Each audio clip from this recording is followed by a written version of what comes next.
Hi, my name is Millicent Kane, and I am the Program Manager for the Life is Precious team, and I'd like to welcome you to the 2020 Suicide Prevention Virtual Conference.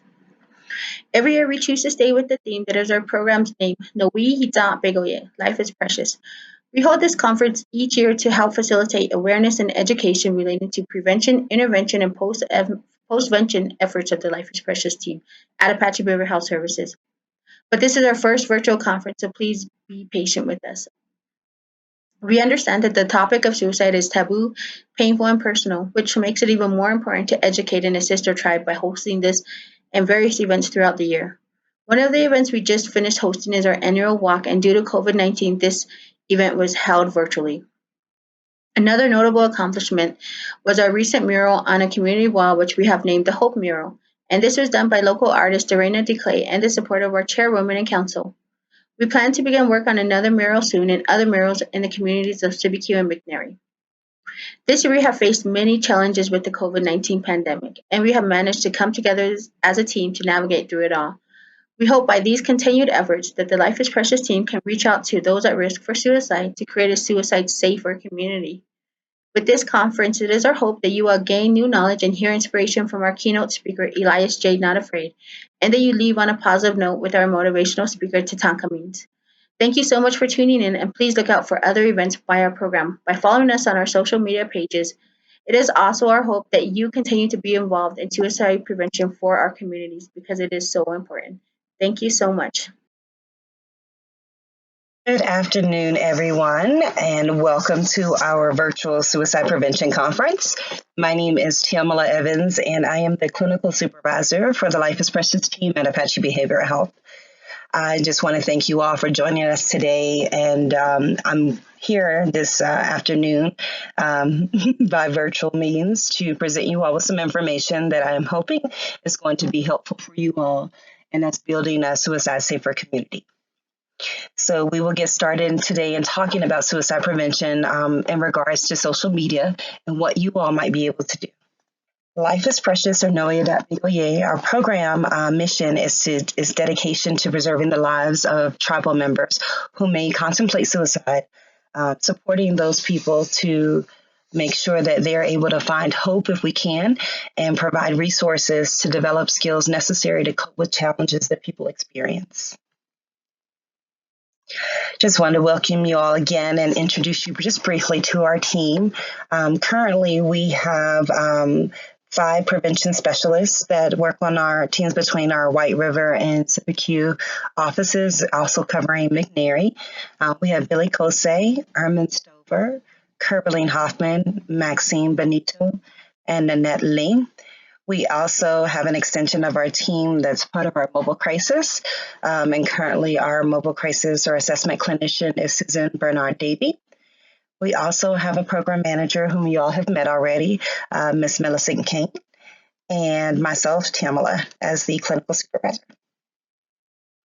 Just to give you a little bit of background about our program, we originally started out, well, not started out, but we have previously been awarded the Methamphetamine Suicide Prevention Initiative grant. We were on that program from 2010 to, I believe, 2000, and I have a little bit of a typo here, but I believe it was 2010 to about 2016. And then more recently, we are a recipient of the Zero Suicide Initiative grant as of 2017, which overall allows us to do a lot of collaborative works with other agencies across the reservation, and to boost up and provide the supports that we do for suicide prevention, intervention, and postvention, which we'll talk about a little more coming up here. Prevention services are things that we do, such as today's training, just to get education and awareness out there in our communities about suicide. Interventions are the things that we do, such as home visits and outreach and phone calls with people who may be having or contemplating thoughts of suicide. And postvention are the services that we provide to families after someone or after they have had a loss due to suicide, such as our postvention supports and home visits with outreach, as well as some of our groups, survivor groups, and our healing circles. Not to get into a lot of details about the services that we provide, but if anyone is interested in additional information, please feel free to reach out to us. And we also have some presentations regarding that as well. So suicide prevention and social media. We want to talk a little bit about social media and why it is so prevalent or why it's so important these days. I just, listed here a few of the social media platforms that I am aware of. I'll be honest with you all, I am not a big social media person, a little old school. But I know that it is really huge with a lot of our newer generations these days. And so social media has kind of become a whole nother community in and of itself. But just for awareness purposes, a lot of social media that has come about, one that's very popular, most of us are familiar with, is Facebook. Twitter is another, Snapchat, Instagram, House Party, TikTok, and I'm sure you all could probably name at least 10 others that I hadn't even thought of off the top of my head. But just knowing that the prevalence and the presence of social media is definitely there. It is something that people are using more and more these days. And the flip side of that is that we kind of wonder why social media is so prevalent. And just thinking generally, oftentimes social media is a means of connection for us, especially in this past 6 or 7 months or so when everyone's been home under quarantine and sheltering in place with the coronavirus and everything. I'm pretty sure we can all relate to feeling isolated, even from our closest family members and friends. Social media gives us a way to communicate with others, expand our reach, so to speak. I also think that prior to the pandemic, technology and the industries were things that were promoting the use of social media. Your peers sometimes are on social media, and that's a way to connect with them. School oftentimes are using social media platforms to engage with their students, colleges, not just high schools and middle schools, but colleges as well. And then also maybe at work, such as with us here, we have a Facebook page for Life is Precious.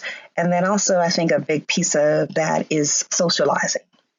I'm sure there are some other things that you all can think of that might be influencing the prevalence or the importance of social media nowadays.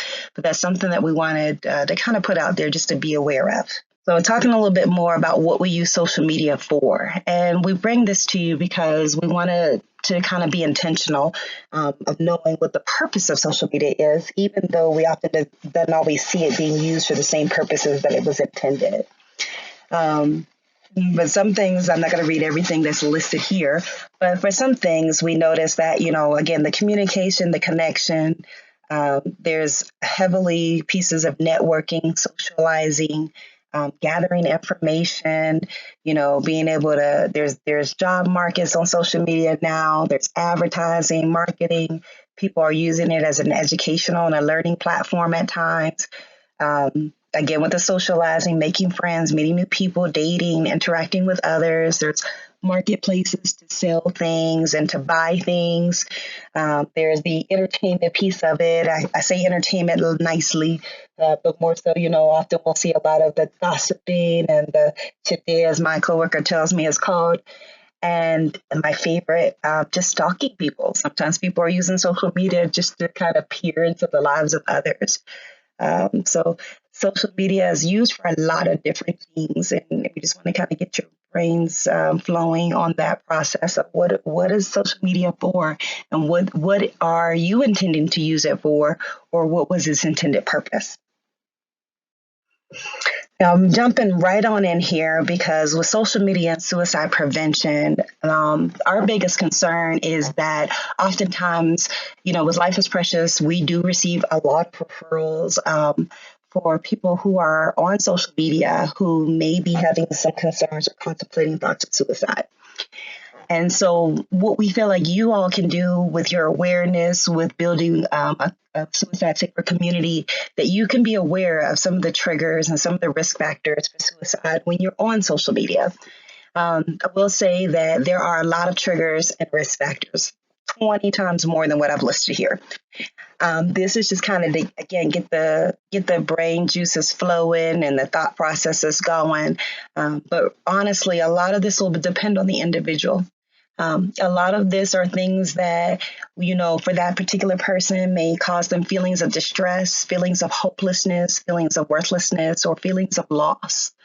And I give you those three caveats there, those three terms, I would say, because they are most often associated with how someone is feeling when they're having thoughts of suicide. They may be feeling hopeless, worthless, or they may be feeling an extreme sense of loss. And some of the triggers that may be contributing to those feelings could be violence, violence in the home, violence in the community, violence across the country. We've seen a lot of that lately as well. There could be bullying or cyberbullying, which is very prevalent on social media these days. There could be concerns of abuse or neglect. There could be just general negativity, whether that's negativity in the feedback that they're receiving from their contributions to social media, or whether it's just negativity and someone, criticizing something that they posted that maybe that they were proud of, the feelings of being shamed on social media. I've had someone share with me seeing pictures of their ex on social media was a trigger for them. Seeing them with someone else in a new relationship. Sometimes triggers could be knowing someone has or seeing that someone has having relationship problems in general with their family or with their close friends or with their supports. They could be concerns related to barrier to services, as we call it, not being able to access healthcare, not being able to access food, shelter, clothing, different things of that nature. If there's concerns or you're noticing that maybe on social media that they had some prior attempts or maybe some continuous history of self-harm, maybe they're going through something extremely stressful like being homeless or unemployed. Maybe they've experienced a recent death. Maybe they've experienced something recently that makes them feel like they have a sense of loss. That there's some concerns with any alcohol or substance use. Those could also be triggers or, for you to recognize that someone may be in trouble. And with that being said, I kind of put this last one here of what can you name? I'm pretty sure just brainstorming, thinking out loud, there are a lot of things that might be triggers for people. I won't say that everything is necessarily a trigger. I will say that there are a lot of things that may be triggers. It really depends on that individual and how it makes them feel. Warning signs. I would say on social media that one of the biggest things that we can be aware of and that we can take note of as the statements that people make on social media or the posts that they make or the pictures that they put up. Statements, I just put a few here, but I'm sure again that everyone can probably think of 10 more that they have either seen or witnessed or been leery about or concerned about. But if you're on, social media, and I refer back to Facebook because I apologize, you all, that's like one of the only platforms that I personally am on. And so that's my only reference point at times. But you may see someone make a statement to the effect of they don't want to live anymore. They feel like giving up. They may be tired. They may say, I posted this, but don't respond because I won't be here later. Things of that nature that make you feel like you're sensing hopelessness or you're sensing worthlessness or you're sensing loss. You're sensing that maybe someone has given up. Those are things that you want to be mindful of when you are on social media and you are wanting to, be a support to someone who may be contemplating or thinking about suicide. Something else you want to be aware of and see a warning sign of, and I give you examples here that have actually happened. So people encouraging suicide. There are some websites and things like that out there that do that. And, for obvious reasons, we're not going to post those here or talk about them here. But just in regular social media platforms, you'll notice that maybe someone posted something that sounded pretty despondent, pretty down, pretty despair. And someone said, go ahead and do it. Quit talking about it. If you see that, that's a pretty flagrant, we would say, warning sign that someone may need some help. If you see that people maybe are belittling other people's feelings about suicide, that might be a warning sign. If someone is, negating or invalidating how someone feels and what they've posted. And then I always tell people it's a good idea to listen to your spidey sense. If you read a post or you see a post or something kind of just doesn't sit right for you and it makes you concerned about somebody's well-being, then that very well is most likely a warning sign for you that maybe someone might need some extra help. How can you support on social media?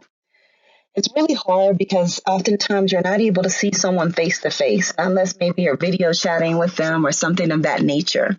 But we give these because we want to make sure that you have a basic setup or framework for providing support to someone who may be on social media and who may be having some concerns with thoughts of suicide.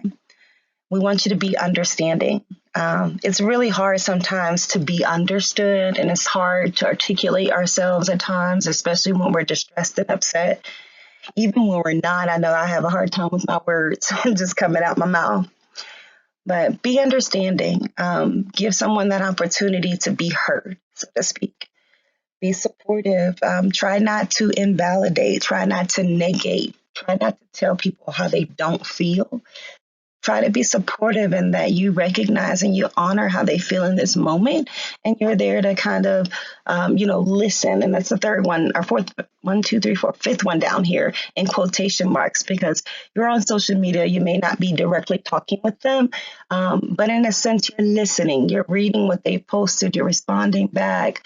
Or maybe you're not responding. Maybe you're just kind of following along, but you're listening. You are an audience at that point to what that person is sharing or trying to share with you. Be patient and calm. Sometimes, situations where someone might be in danger can make us feel very anxious and very, our adrenaline will get going. But as much as possible, be patient, be calm, in your support. We always encourage to be non-judgmental.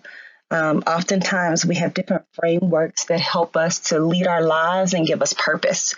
But we don't know that necessarily is helpful to someone else. So we encourage you to be non-judgmental so that someone can share what is going on with them, with you, if that is an option. Be positive, be encouraging. It's really hard these days often to have those positive and encouraging moments from people. Oftentimes we all are experiencing something. No one is without strife, so to speak. So as much as you can, be positive and be encouraging. The other thing that we think that might be helpful is to have the resources on hand to be supportive to someone else. We may not necessarily know what to do or how to do, but we can definitely try to be prepared as much as possible and, saying, hey, I'm here. I want to help. And you know what? Hey, I don't really know what to do, but I definitely know where we can go. So with that, we always encourage people, here at Life is Precious, you reach out to us. We are available to you. We can provide support. We can also direct you into seeking additional resources and supports. Because of the format of this current presentation, I don't have the links built in here, but we will be making those links available for additional support and helping to connect someone with resources, or even to connect yourselves if you feel like you need it with resources that will be available after the conference here. So again, what resources? I kind of jumped ahead a little bit.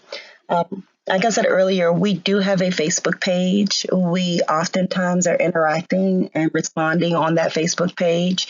Please feel free to reach out to us via the Facebook page, as well as if you have any concerns about someone that you know on social media or that you don't know on social media, you can also send that alert to us through our Facebook page. You can definitely give us a call at the office, and you can speak to anyone available on the Life is Precious team for further assistance and kind of step-by-step guidance in any situation that you may encounter. And again, we'll also make a listing of the resources available after the conference. I know that was a lot of probably quick information in a small bit of time. But I do want to encourage you all, first and foremost, you all just attending today shows that you care. You all attending today says that you all want to learn more information about helping us to create a suicide safer community. And we definitely appreciate all of the support that we can get, as well as all the support that we can provide. So let us know if there is anything additional that you would like to know from us. We do offer other trainings as part of our prevention program. We also offer trainings to help people to actually engage with someone who is having thoughts of suicide. I didn't post them here in the presentation, but you probably heard of Safe Talk and Assist.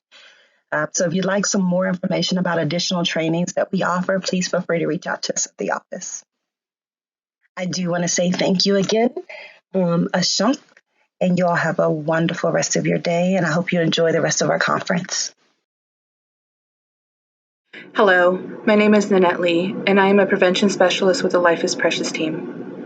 It gives me great honor to introduce our conference's keynote speaker, Elias J. Not Afraid. Elias is a member of the Apsalalike tribe in Montana and was born and raised on the Crow Reservation. He shared that he has been a self-taught beater since the age of 12. His work has won multiple art awards and is featured in the permanent collections of the Smithsonian Museum, the Chicago Field Museum, and the Minnesota Institute of Art. Furthermore, he has been featured in publications such as Vogue magazine for his nationally acclaimed beadwork. Elias is going to share his personal story and how he used beading as a coping skill to get where he is today. Hi, my name is Elias Not Afraid. I am 30 years old. I was born and raised here on the Crow Indian Reservation in Lodgegrass, Montana. I grew up here most of my life. Lived down towards the river for a few years, then moved up here to the mountains where I currently reside in, which was my old home. We moved back and forth from here to the other house, and the other house that I grew up in would be my great-grandmother's house, Joy Yellowtail. She was a beater and a very traditional woman, and we grew up in her house. I never had the privilege of meeting her in person. She passed before I was even born, so I didn't really know her. But with growing up in, her house, surrounded by all her things, she would have books and file cabinets full of research material that she did over the years throughout her life. And there was a cedar chest that we have in, the other room here that we kept, and it contained a lot of her beadwork and her beading supplies. So I would go through it when I was younger, didn't know what it was, just knew that there was beads and needles and stuff. So growing up, we were pretty much sheltered. We lived about a few miles from the next house, and me and my brothers would hardly get along with each other, and we were always constantly fighting. And that happened quite a lot, and now we're trying to make amends and get along with each other and be there for each other like we should have been back then. When I attended Lodgegrass elementary school when I was growing up, and I used to tell people that I wasn't bullied, but I was actually pretty bullied. I was bullied out in about, I don't know, as far as I can remember, first grade. I remember one of my classmates, teasing me a lot and calling me a fag, and me not knowing what, being gay was. Later on, I found out, came to terms with myself and accepted myself, and I knew that I was gay at a pretty young age. But the environment I grew up in a really strong Christian home. My grandmother and us, we are Pentecostal, and some of our family are still traditional. So there's, the clashing of both of them. The with growing up and having these, feelings towards, towards guys, and don't know how to express it, don't know who to talk to, and it just kind of ate me up inside. So growing up, I constantly was just on my mind, why am I gay? Why me? Why can't I just be normal like everybody else? And growing up around people bashing and, talking about gay people in such negative ways, calling them a faggot, and it scared me to where I didn't want to say anything. But one time when I was about 7 or 8 years old, it really ate me up, and I just needed to talk to somebody about, why am I having these feelings towards, guys or towards, men or boys or whatever. And I remember talking to my mom about it, and I brought up the subject, and I just, it took me a while to go and say something to her, because I was walking down the river and just, talking to myself, should I, talk to her? Should I say something to her? What if she, doesn't take it the right way and just tells me, you need to leave? Or it just scared me. So I went for a walk, and it built up the courage to finally say something. And I remember the day exactly, and I went into my mom's room, and she was laying on her bed and watching TV, and I just started crying. I just, put my face in a pillow, and I was just crying, and she was like, what's going on? And I just said that I'm gay. And I don't think I don't know, I can't remember how she took it, but I know she didn't get mad or anything, but I remember her saying that, just pray about it. And so with things like that, with me being gay, dealing with my, having it start to affect my mental health, and being, bullied at school, and because I was different than most people are, didn't act a certain way, or it just put me in a really negative headspace to where I thought that, is it even worth, living or continuing on with my life? And being out in the country, living out in the country, you're not, there's really nothing to do unless you have, internet, or, which we didn't have back then. We didn't have direct TV or cable TV. We just watched, VHSs and played outside. So a lot of times growing up, I spent a lot of time on my own, and when my cousins would go hunting or wanting to go do fishing or something, I just never was included, because I didn't, they didn't think that I'd be interested in something like that, which, I totally was, but I just never was given that opportunity. So I spent a lot of time hiking, and because we live out here in the mountains, and in the Wolf Mountains, and it's really nice out here. The mountains are really beautiful, and there's trails up there. So I would constantly just go and walk the hills, or go up, drive up the road a few miles to my grandpa's house and go hike the mountain. But I, hardly did anything with my male cousins. And so I just, lived inside my head. A lot of times I just think, or I will just go for a walk and just listen to music and think. And it's my way of, my self-entertainment, I guess. And it just kind of stuck with me. I can sit in a car with no music, just driving, and in my mind I'm just thinking of, beadwork, or if I can do something new, what would I do? Or, currently moving back home to Montana from Arizona, I had to do a lot of thinking about that.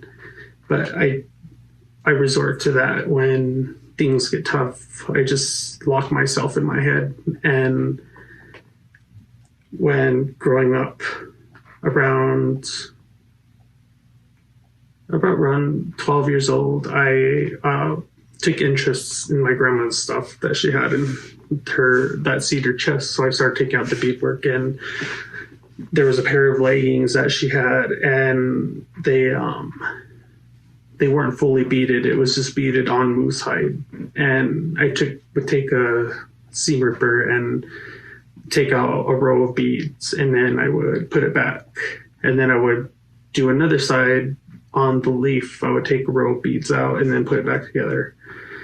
And I did that until I got the hang of it. And so I taught myself how to do the 2-needle applique when I was 12, and learned that there was other beading techniques out there. So I started to learn them and tried to, ask people to show me.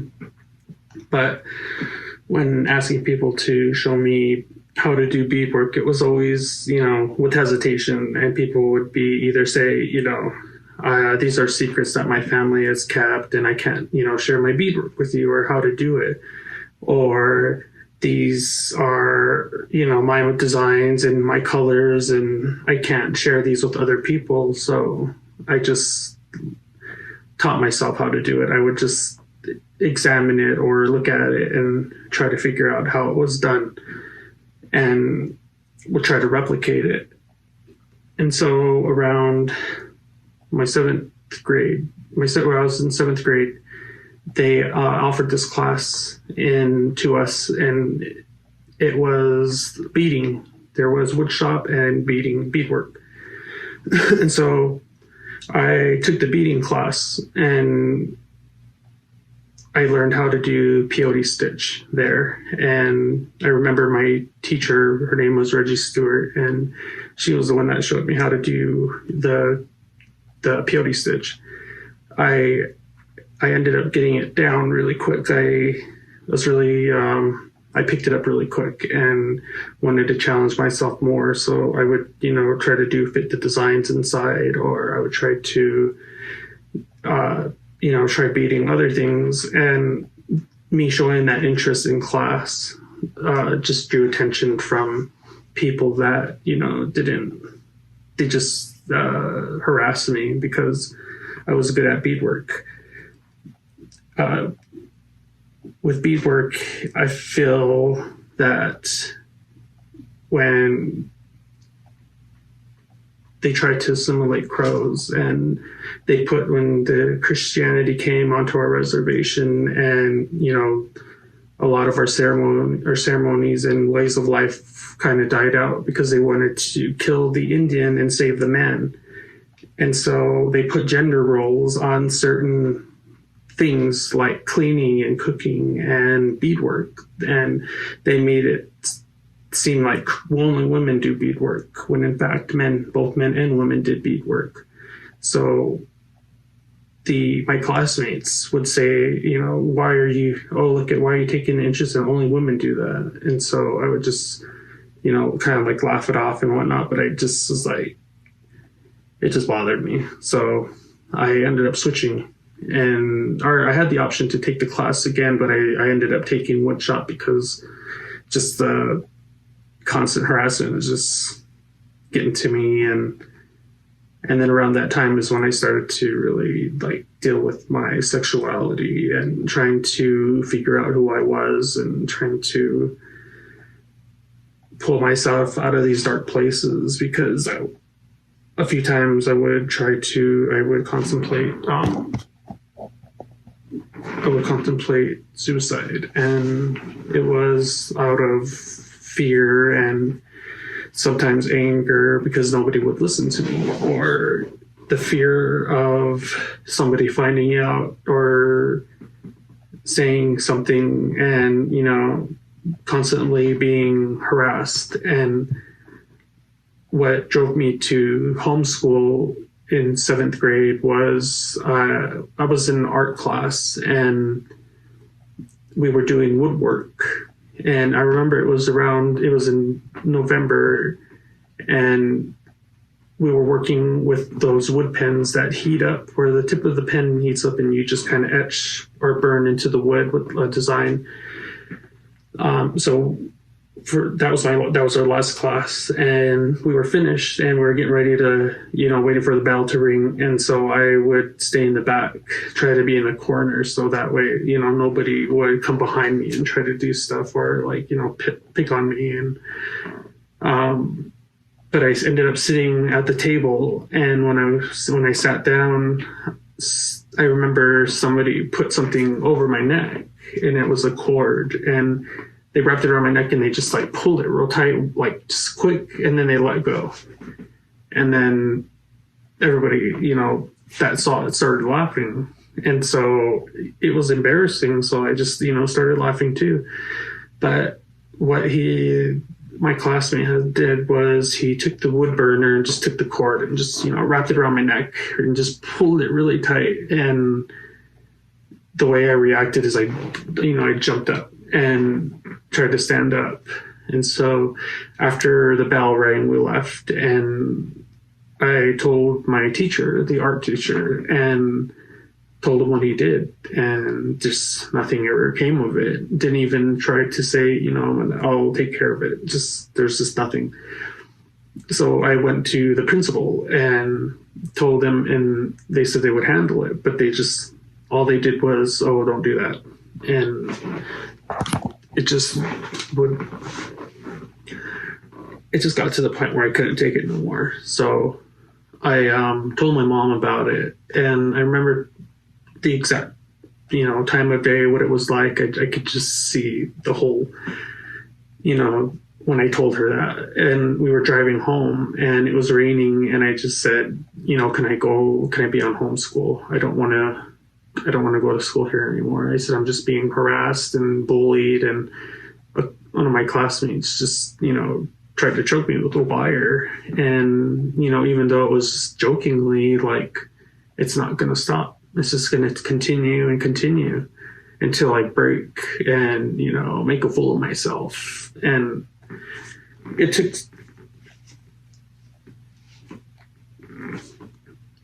took a while for me to convince my mom to let me do homeschool for that year. And so I did. And just being home even more by myself while my siblings went to school was really just, I had to find ways to entertain myself. And a lot of it was just, going into my mind and just thinking of, stories, or making up a story, or if I did this, and, if I had $1 million, and what would I do with it? And, just stupid stuff, daydreaming. But it kept me sane, because not having somebody there to talk to or play with or anything was just, it sucked. So I grew up thinking that there was something wrong with me, that for me to be gay, that, I'm going to go burn in hell for all eternity. And just from what hearing my family say, I would hear my family sometimes talk about me behind my back. I would just, be coming in, and I could just hear, I would just hear them say my name. And they'd be like, well, why does he act like that? I don't want him, playing around my kids. I don't, people that were my age, my cousins, they would say, I don't want him around them. What if he tries to do something? And that just put me off. And it just, I felt unwanted. So, and then growing up, as I started to learn more and, starting to understand a lot more things, I just felt really, really alone. And so there was points where I just wanted to die. I didn't want to just grow up. I didn't want to be, I thought for the rest of my life it was going to be just torment from people my age, calling me a faggot or whatever. But we ended up moving that same year. That same year, we ended up moving off the reservation from Lodgegrass to Hardin. And so I went to a school that had, white people, which Lodgegrass didn't. It was just all native Crow students, but Hardin had a mix of different races, and the two main were natives and non-natives, white people. And so it was new for me because I've never been around a place like that, or I just didn't know how to act around people, and I just resorted into this like shell mind and put these walls up to where people, they start calling me these names, and how am I going to react to it? And so that it really bothered me. And that was one of the things that I was always stressed out about in high school was, am I being masculine enough? Am I being, am I not acting gay? Am I, not being feminine? Or it's just a constant thing that was always on my mind. And even family didn't want to be around me. My own cousins, like that I would go to school with, they wouldn't, want to hang around with me. They just, it was just, there was even times where, I was called a faggot by my own cousins, and I didn't want to be around them. And so I started to just, retreat within my mind and just bottle things up. And when I was in high school, from when I was 12 years old all the way up until high school, my junior and senior year, I didn't tell nobody that I did bead work.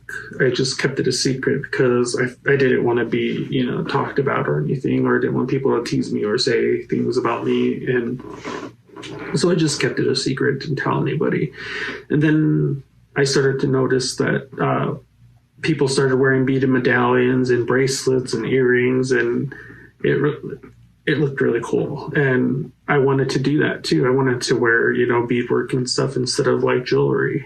And so I made a medallion for myself that just had my name, just a plain medallion. And I wore it to school, and everybody was like, like, who made that? And so I would tell them that I did, and they would just be like, no way, like I didn't know you could bead. And so it was really encouraging, and didn't have the negative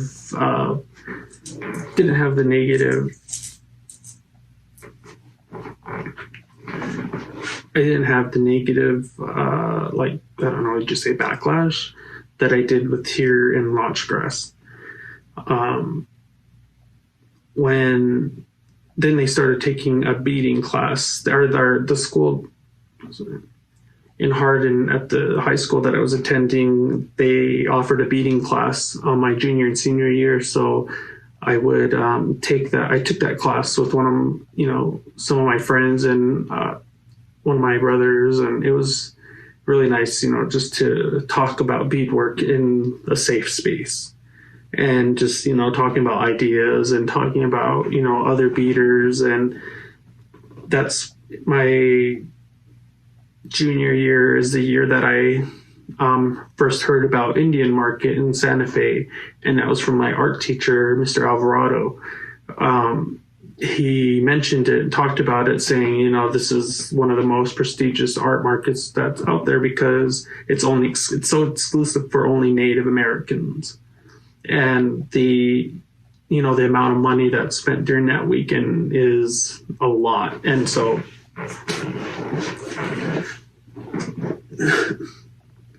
Santa Fe is, this art market down in the plaza during August, and it's the same time during our Crow Fair. So our art teacher would talk about, Santa Fe being a really big like competition for different Native types of artwork, like beadwork, basketry, silversmith. And I didn't really pay attention to it. I didn't really, look into it or anything. All I heard was that it's hard to get into, and you have to be really good at what you do. So in those last years of my high school, I started to was really having a hard time with, accepting.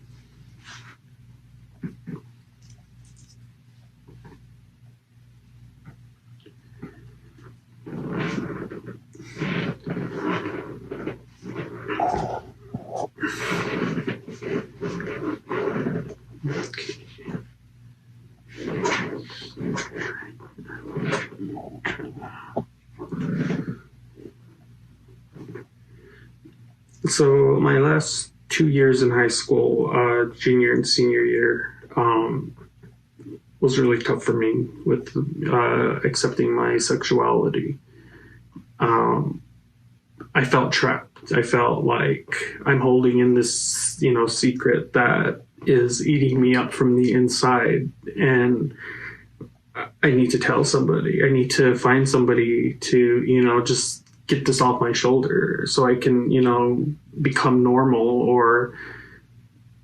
And so I would, talk to my brother Cyril. He was the first person I told that I was gay, besides my mom, telling her then. But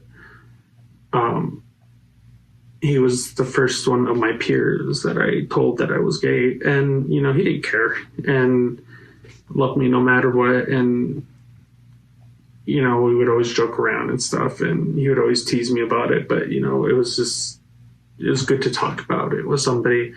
I had to let my even just starting to talk to him about it or bring it up, I was just shaking. I was just my heart was racing, and I felt like, how am I going to say this? What do I say? And he's like, what the F, I don't want to be around you because you're gay, or, things like that. So it took a lot for me to just come up and say, I like guys, and, I need to tell somebody that, that I'm this way, and to just, get it off my shoulder. And so it felt really, really, really good to just, it felt like, he took some of that off of me, and my mind was able to it just took some of that pressure out of my mind to where I wasn't so stressed out about it, because now I have someone I can talk to. And it took, a lot for me to do that, to tear down these walls and, make and be vulnerable with somebody and talk to them about these things that, that are a part of me that other people see as, disgusting or, whatever. And so when he said, I don't care, that just, took that weight off of me. And so we developed this relationship of we would just tell each other how we feel, because both me and him were the middle child of his family and my family. And so we got along really well. We just, always did everything together, and he was my brother. And we would always talk about our problems with each other. And it was always nice just to, talk and get off my shoulders. And it was for him too, because I knew he had a lot of stuff bottled up. And so, it was good for both of us. It was therapy. And I started to use my beadwork as therapy.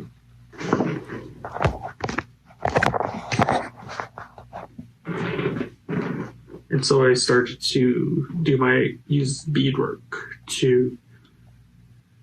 as my therapy, to kind of take my mind off things and to create something and put my, this anger and frustration and these emotions into a piece of art that would, look beautiful, but still I was going through a hard time while I made these things. So for me, I like to use the analogy, I like to call my, my bigger pieces that I make, my whole crux, because they are a part of my soul. I put a lot of energy and emotion into these pieces, and, it will keep my name alive, with Holcrux in reference to Harry Potter. And it's, it's just something that's stuck out to me. And And so I would call, my museum pieces that I'd sold to museums or collectors, and I would call them my whole crux, because a part of me is in that. And as long as that thing is, intact, a part of me still, my name is attached to it. It's, that's an extension of me. And as long as it's, there, and, it'll just carry on my name. And so I just thought of that as a really, put the two together, just call it my whole crux. Some people don't know what they are, but if you watch Harry Potter, you'll know what I'm talking about. So as I got older, I graduated, and my big plan was to come out to my family at my graduation.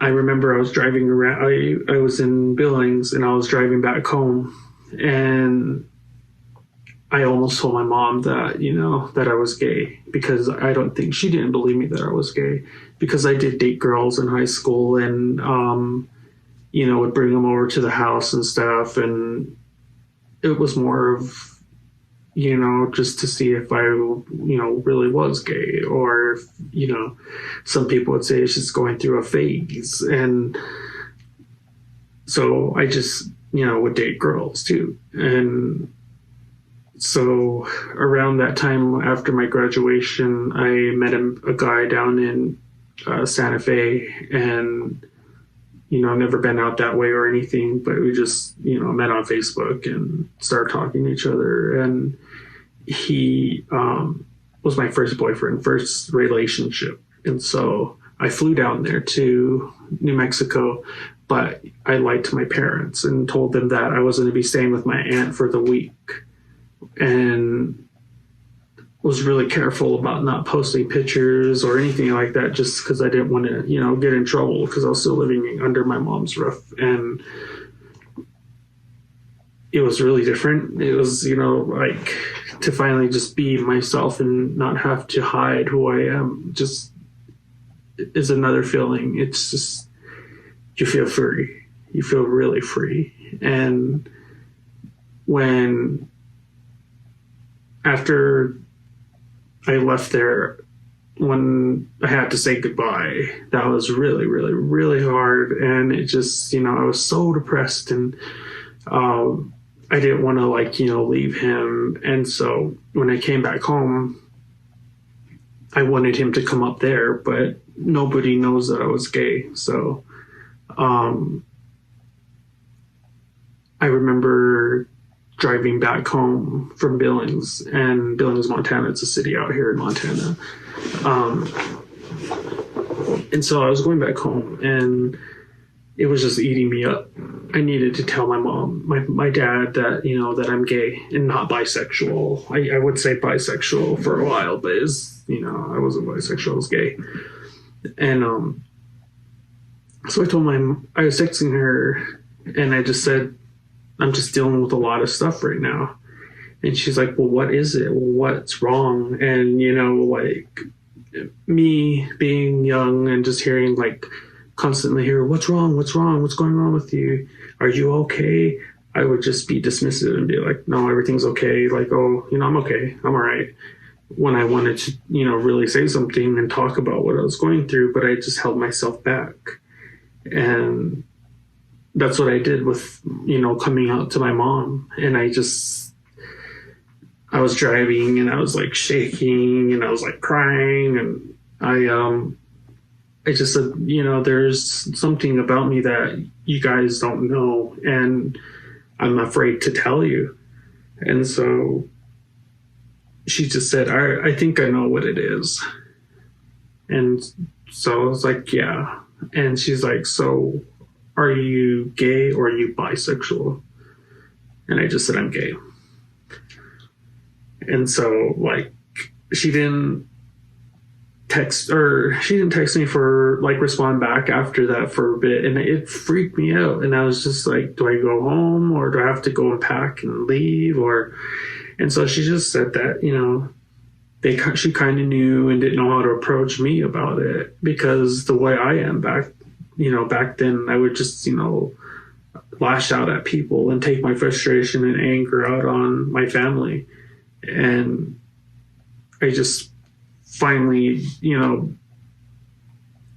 said it. I was just like, I am gay and I am, dating this guy from New Mexico. And she was like, so is that why was that where you were when you were staying at your aunt's? And, I kind of told on myself that, I went down there. So they accepted it. My mom accepted it. My dad accepted it, and my brothers accepted it. And that was all that mattered to me, who accepted it. I didn't give a shit who else, if they accepted it or not. And so I had him come up, and I did it without telling them. It was like a surprise to my parents. And my brothers would bring girls over to the house and they'd stay there at the house with them. And my brothers would bring girls over and stay with them, or my cousins would be bringing their girlfriends over and whatnot. And nobody would say anything about it. But when I said that I was going to bring a guy home, then everybody just,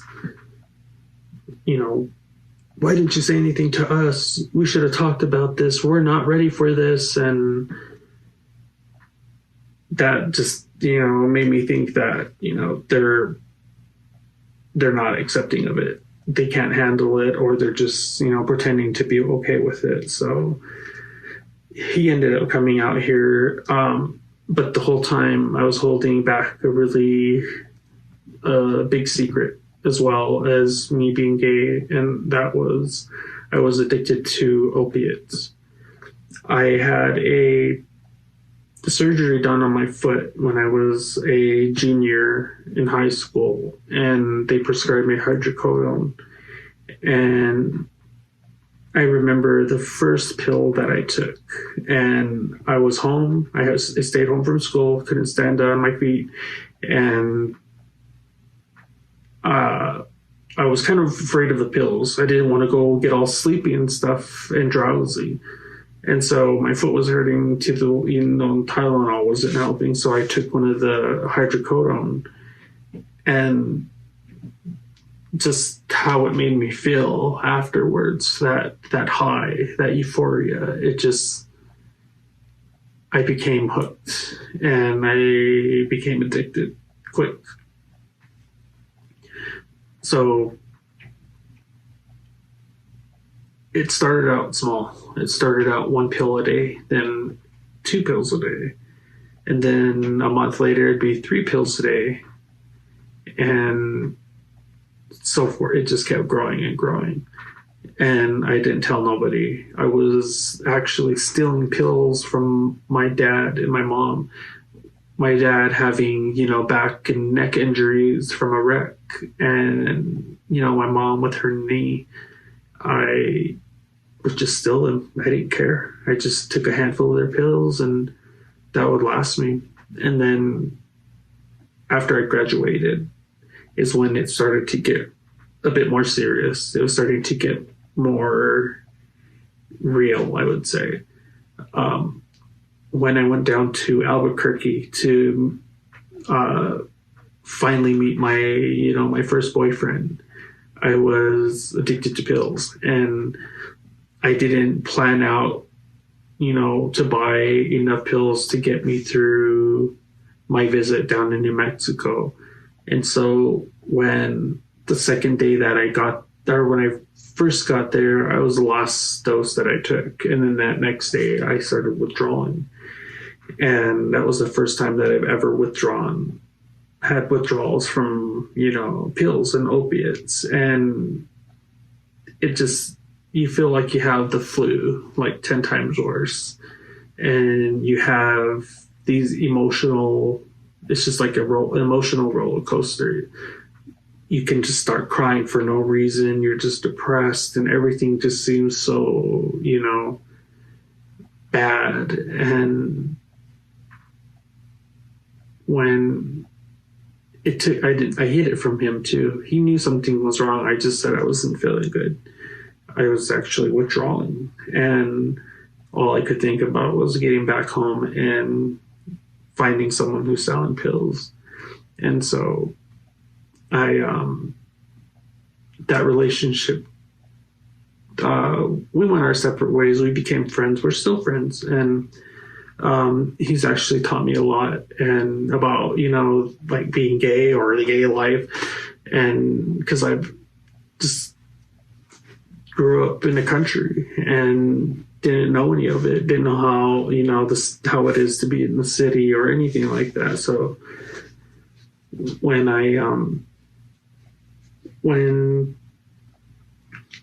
we broke up,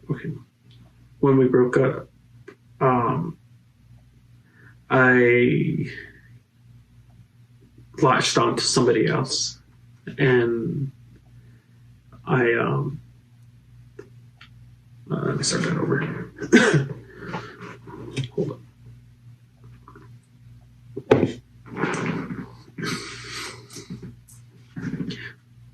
So after we broke up, I was, single for a little bit, and then I met this guy, and he was going to school out in Salish Kootenai College out in Ronan, Montana, and we just clicked. And I was just like, where have you been all my life? You're just like perfect. And I was just infatuated, and I was still on pills, didn't tell him. And so he was the first, guy to ever ask me out on a date, because we would hang out. And then one day he just said, do you want to go, do you want to date me? And so I did. And at that time I was getting ready to go to school down in the Institute of American Indian Arts down in Santa Fe. It's an art school. And I had all my paperwork done. I was set to go.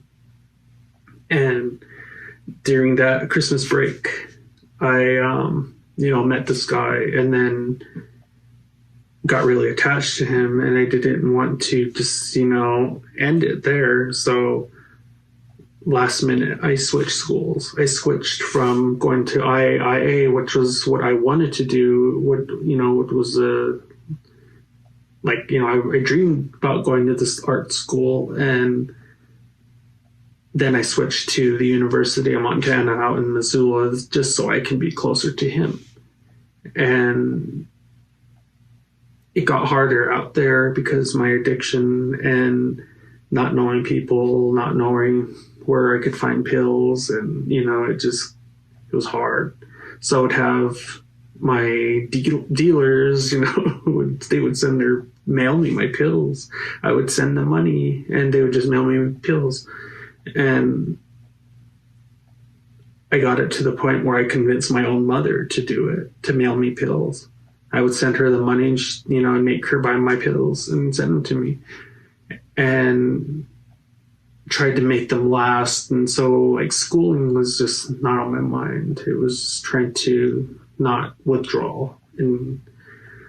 But with meeting him, I started to go out more to parties and to the bars, and I was actually the youngest person there in that, with his friends. And I was under 21. I was only 20, had a year to go before I could go into bars. And so they were always constantly sneaking me into the bars, or I would use my older brother's ID to get in, and was mixing pills with alcohol. And sometimes I'd black out to where I wouldn't remember anything. And it was always like that when I would drink, and I would just hate drinking. And so our relationship started out good, and then the way the opiates react in my system, I don't know if it's just me or what, but it makes me really agitated, and it makes me really irritable, and just mean, just, vengeful, and just a really toxic person to be around. And I would say things about people, judge people, talk crap about people for the way they looked, or, I was just, these pills turned me into somebody else. And with being with my ex back then, it was different for him because of the way I was, the way I really acted. And yeah, I take a lot of responsibility for that, because there was even a point where we would go out we moved back home after school was finished that semester. We moved back to Lodgegrass or Hardin, and then we ended up moving back to the house that I currently live in now, this house. And it was being renovated, and so once it was finished, we moved in. And so me and my ex moved in here, stayed here, and we would drive to Billings on every weekend just to go party, or go hang out with friends and have a few drinks, and it was really fun. Go out and go dancing, and we would go out, go dance, just hang out with friends and chill. But from the distance between here and Billings is 82 miles, and we would do that. I would drive up there and drive back buzzed or drunk all the time. And there was this one time that I couldn't find hydrocodone or Percocet, so I went to the next thing, which was oxymorphone or Dilaudid, which is a really strong opiate for cancer patients. And the tolerance that my body had to opiates was extremely high. Around that time, I was taking around 16 pills a day, 10 milligram pills a day. And so that time, I remember that when I started taking Dilaudid, it gave me a different high. It reacted to my system differently, to where, the anger and the vengefulness, the taking, like, everything just setting me off and just being hateful and spiteful, and it just amplified it. And with drinking, it caused me to black out. So that night, I remember I came to, and I was parked on the side of the interstate, and I know we were fighting, and I was driving, and so I can barely remember what he said or anything, but all I remember him saying was that, "I'm going to leave you." And I didn't take that well at the time. It was just, a combination of drugs and alcohol, and I just slammed my drink and then just blacked out again. And I came to, and I was standing on the interstate in the oncoming traffic. Well, there wasn't really traffic coming through because it was around 2 o'clock at midnight, or 2 o'clock. I was standing there, the traffic there between, that was, coming from Hardin to Billings on the interstate is really light after midnight. So it was about 2 o'clock when this all occurred. And I came to, and I was standing in the middle of the interstate waiting for a semi to drive by so I can jump in front of it and kill myself, because he was going to leave me. And for me, I attached myself, and I attached myself to him to where I didn't want him to leave me, and I was going to do every which way to keep him. And it was, just really unhealthy. It was just, let me start that over. When he told me that, or like, the reason why I took it so hard was I just didn't, I didn't want to be alone anymore. And so when he told me that he wanted to leave, it just, I freaked out. And so for me to do that was, I clearly wasn't in my right mind. And the alcohol and drugs played a huge factor in that. And if he wasn't there, I probably would have done it. I don't know. I probably, maybe not, or I probably would have. But I remember getting into the car, and I just remember him screaming at me, just, what the hell's wrong with you? You were going to do that and leave me, kill yourself in front of me and, let me live with this for the rest of my life. And at that time with the drugs, I just did not care. I didn't care what he was saying to me. I was just like, let's go home and go to bed. And not really thinking about what I did, or not really taking responsibility or even acknowledging it that I did that. And I think that if I didn't come out of it, I probably would have jumped in front of a car. That was my biggest fear, was being alone, because I felt like I was alone, growing up my whole life. And I find somebody that, loved me and everything, but I have this thing on my back that's I'm carrying with me, and that's my addiction. And I did not tell him. So I hid it from him for the whole relationship until our annual fair and our annual powwow and fair for our reservation, which is Crow Fair, which is held in August, middle of August, where we have a campsite where we pitch teepees and, families camp out, powwow, and there's just like so many different events. And his friend came up from Oklahoma, his brother, and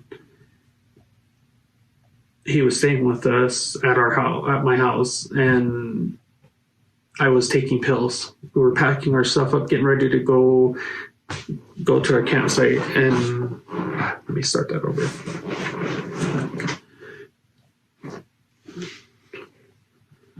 So around August that first year, it'd be about 2011, his brother, best friend, came up, and it was during,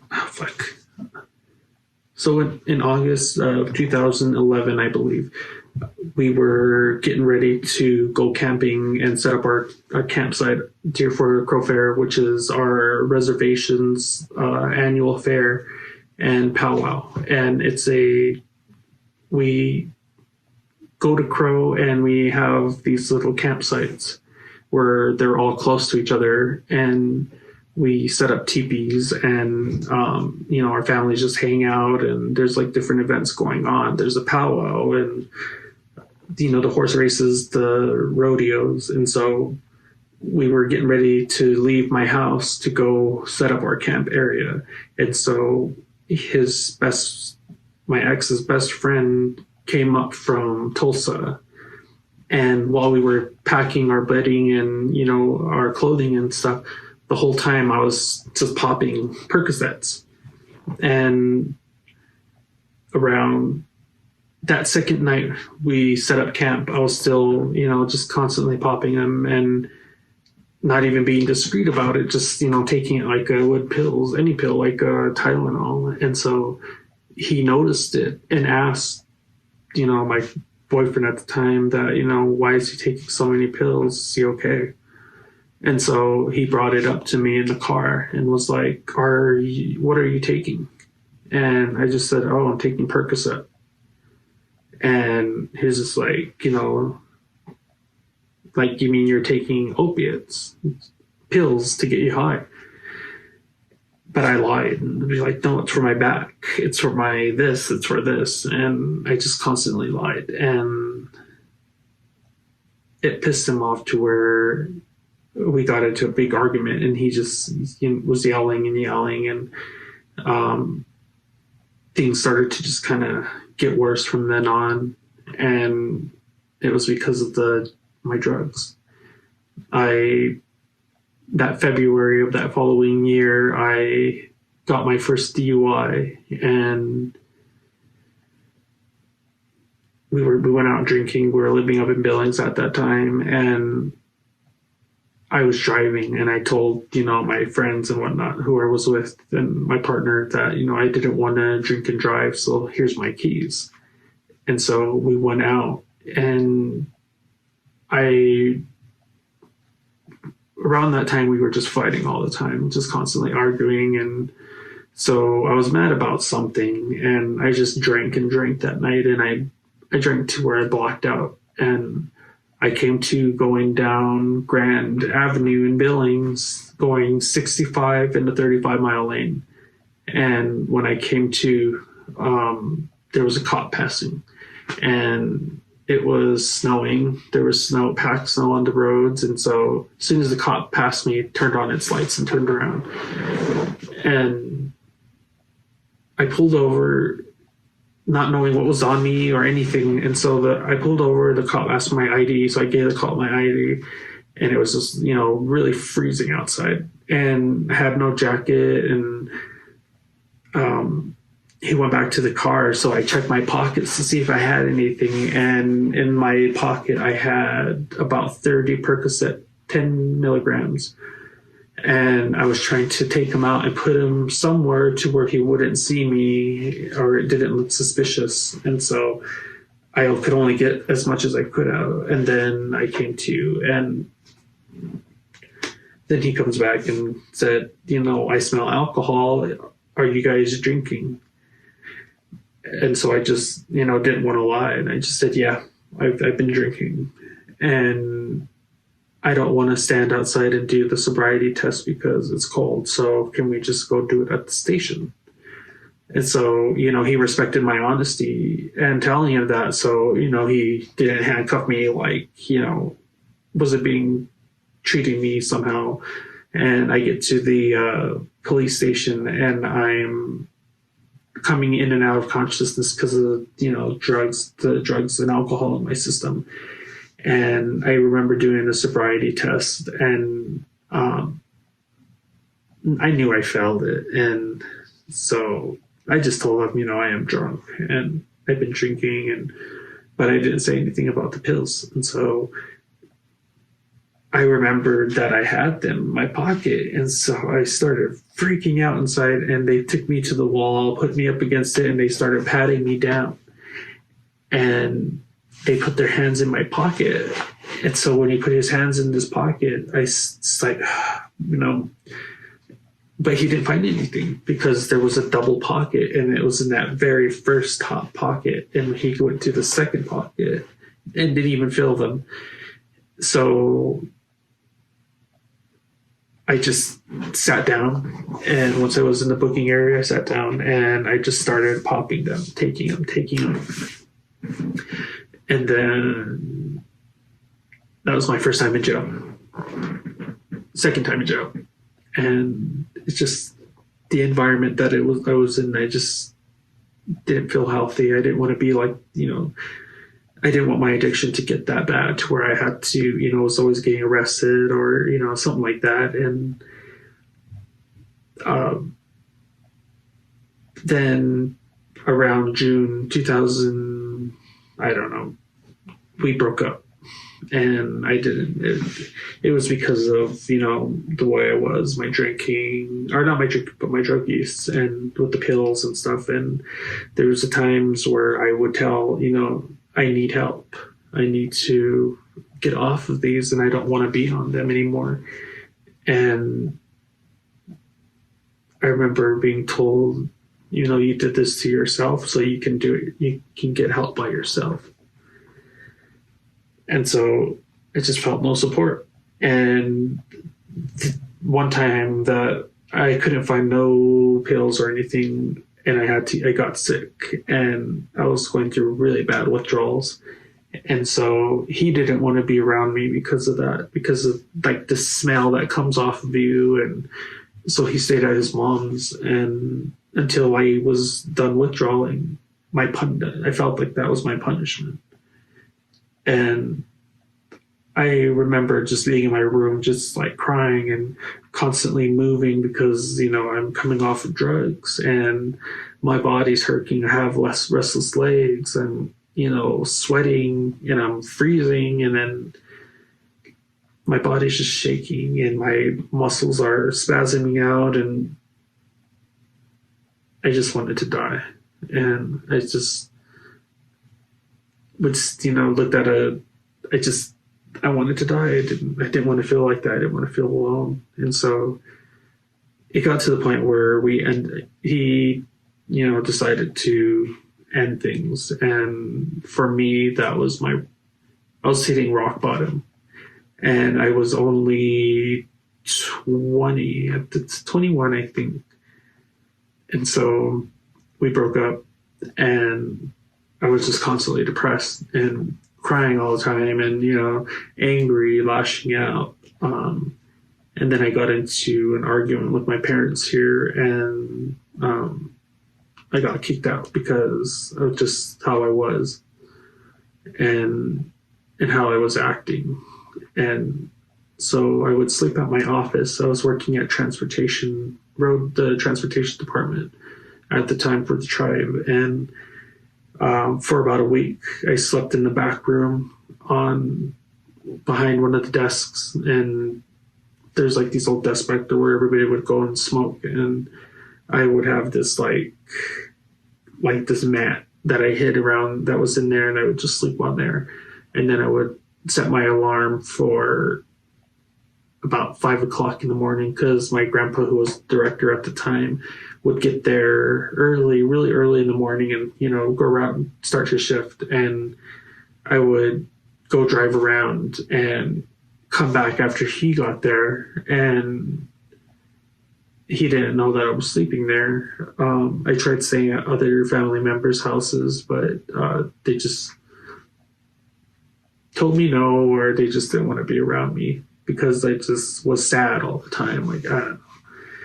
So the depression just took over, and I just felt, like I'm a burden to my family, that I'm a burden to everybody, that, I'm like this because of this or whatever. And it just tore me down inside. So I stayed with my aunt out in Billings. I stayed at her apartment with her, and it was my birthday, and some of my friends from Billings, we went out. They took me out, and my friend Misty and her name's Seven. They're really cool people. They're like, they were just really like, they always treated me good and included me in things, and they weren't native, and they were, it was just fun to be around. And so for my birthday, they took me out. It was for my 22nd birthday, and we went to the bar and tried to have a good time, and I did with my friends. But I was texting my ex, and I was just saying, he wanted to come up there and be with me with my birthday, but I had to go get him, and it was just. Then we started arguing and we started fighting. And I remember saying to my friends that I was with that, I can't find any pills, or do you know where to find any opiates, or just, I said it to them in a jokingly way, like, oh, so where's your pills at? Where's your hookup for pills? And she said, no, I don't know where to get pills, but I know where I can get some heroin. So I was like, okay, fuck it. And so we met up, they met us, and I just got I had $100. So I just said, just give me $100 worth. And I remember just constantly fighting with my ex on the phone, texting and just saying really hurtful things. And I just felt like I didn't belong here on this earth anymore. So I drove up to the Rims in Billings, which is kind of by the airport. And the way Billings looks, it looks like there's two mesas, and it's like a canyon, like a deep valley. And Billings is deep inside. The city is inside this canyon, and so when you drive up to the airport, you're going alongside this this steep cliff. So you're driving up it, and then you go to the airport, and then there's a road on top that just goes all the way down into the fields. And I parked up there. There's areas where you can park. And so I drove up there and just parked in an area where it was kind of shaded, where I couldn't be seen. And so I just sat there, and, I never did heroin before, or, not doing heroin, or I never did heroin before. I never shot anything up. I never snorted anything. I just always, take pills by mouth. And I didn't know what I was doing, but I just wanted to die. And I wanted to just drift, go to sleep and drift off. And so there was a store that sold, crack pipes. And so I bought one, and, I didn't know what I was doing. I just put a bunch in there and I just smoked it. And then I snorted it, and I just waited. I just sat in my car. And remember just, feeling like this burst of energy, this euphoria. Just like, it's okay. Just go to sleep. You'll be all right. You won't feel anything. And I did. I just drifted off. I just kind of got tired. And I remember feeling sick. I remember kind of like coming out of like how you come out of like an anesthesia, like, and you have when they put you to sleep at the hospital, when you're like slowly coming out of it, you're just kind of groggy. It was like that for a couple seconds, and then I just felt sick. Like my body just started hurting, like the muscle aches, the restless legs, my back, my arms. I was like, started sweating. I started, getting sick to my stomach. And it was because they gave me Narcan. A EMT was driving by and just so happened to stop and gave me a dose of Narcan. And it reversed the effects of the heroin. And I woke up out of my overdose. And I refused treatment after that. And they kept trying to tell me, let's go to the hospital, just get checked out. And if you need to talk to somebody, we can talk to somebody. And I just panicked and said, no, it's okay. I'll be okay. And I didn't want to drive my car, so I called a taxi and had them take me home. And so I went and picked up my car, not even thinking about it, what I did. It was just happened to me. Didn't care. And I remember getting my car back, and a couple of days later, one of my sisters saw the Narcan, and because the EMT gave me a couple more to take home just in case, and I showed my sister how to use it, and I was just, I didn't tell her, I just told her I found them, and I joked around, and I was just saying, like, if you ever find me passed out, put this in my nose. And we just, started laughing. And so I was working at the time, and I called in sick just because I didn't want to go in. I was, really into my depression. And my drug use was, at that time, I was in my rock bottom. I hit rock bottom. And I was using fentanyl patches, the 100 micromilligram, and I would poke holes in the back. And I would put it on my back, and I would put a heating pad on my back so I can absorb the medicine faster, because it was getting really hard to get high and to keep those withdrawal effects from happening. And so I would have a fentanyl patch on, and I would be taking pills still. And then by that time I was taking Adderall just to stay up. And so my depression came back, and I reached out to a few people to talk to, and they didn't answer, or they were too busy and said to call back. And so I just couldn't do it no more. And I just, felt defeated, and I just wanted to die. I just needed to stop feeling all this because it just took a toll on me so bad. And I took more of the heroin because I didn't throw it away. I kept it just in case. And so I did the same thing. And I just laid on my bed and I just wanted to die in my sleep. I didn't want to hang myself or anything. I didn't want to do any of that because I didn't want to leave that for my family to find. That trauma, that, it's just horrible. And so I was being considerate of, the way they found me. And I just wanted to be laying on my bed asleep. And so everybody left in the morning to work, and I waited till everybody left, and I just went to the room, closed the door, and I just smoked it. And I just laid there and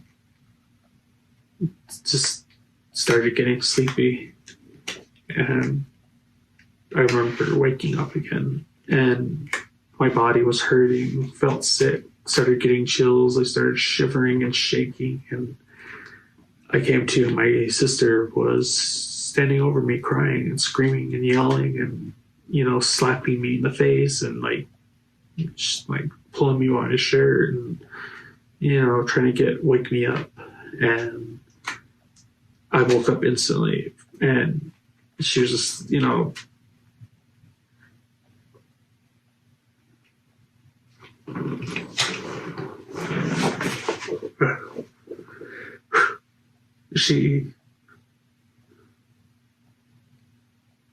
I told her, I got up and I just said, don't tell anybody, just, here's $100 and here's some pills, and, just don't tell anybody. I said, I don't want nobody to know about this. So she, was really, really worried. She was really, really worried for me, and I just gave in. I said, I need help. So I called behavioral health in Crow and asked them if I can, go get treatment. So because I was working at the tribe, I had a lot of I just worked. When I worked at the tribe, I worked in finance, so it was easy to get a hold of the CPA and, get the signatures that I needed. So when I told them that I wanted to go to treatment and I needed to go soon, or else, I'm going to try to take my life again. And at first they just didn't, it wasn't an emergency to nobody, the staff there. So I think I got mad, and I was like, this is behavioral health. Why the hell are you guys not trying to help me? I said, I need help. I said, I'm not court ordered or anything. I said, I just need to get help because, it's either that or I'm going to die. And these drugs are controlling me, and I can't do anything. I can't, be normal. I need help. And so, they gave me the paper, they made the calls and needed one signature from the CPA to finance the whole thing. So she was getting ready to go on her vacation. So, I just so happened to have her number because I worked with her and called her and said, can you please sign this for me? And, I won't bother you anymore, while she was getting ready to head up to the airport. So I blazed up to Billings and, took her, I think it was Billings or Hardin, and I took her the documents for my rehab so I could start that following couple days, in a couple days. So I got the approval, and I just packed a bag and went to Casper, Wyoming to do rehab for 60 days. And when I first got there, there was issues with paperwork, and they told me that they couldn't accept me or take me in because they were waiting for this confirmation or something from the tribe. And it was just like, well, what do I do? I'm here now. And, I just spent whatever I had to get a hotel and, to get her, or, like just to get down there and stuff. And so I ended up having to, sorry, I'll start that over. Hold on.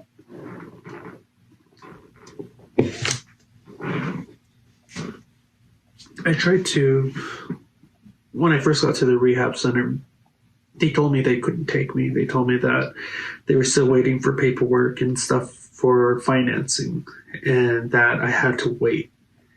And, I just brought a bag and everything. I didn't tell nobody that I was going to treatment. I just didn't say anything to anybody. So when they told me that they were waiting for, paperwork, it was just like, another letdown. Somebody's turning me away. And I started freaking out, like, what am I going to do now? What am I going to do now? And I just panicked.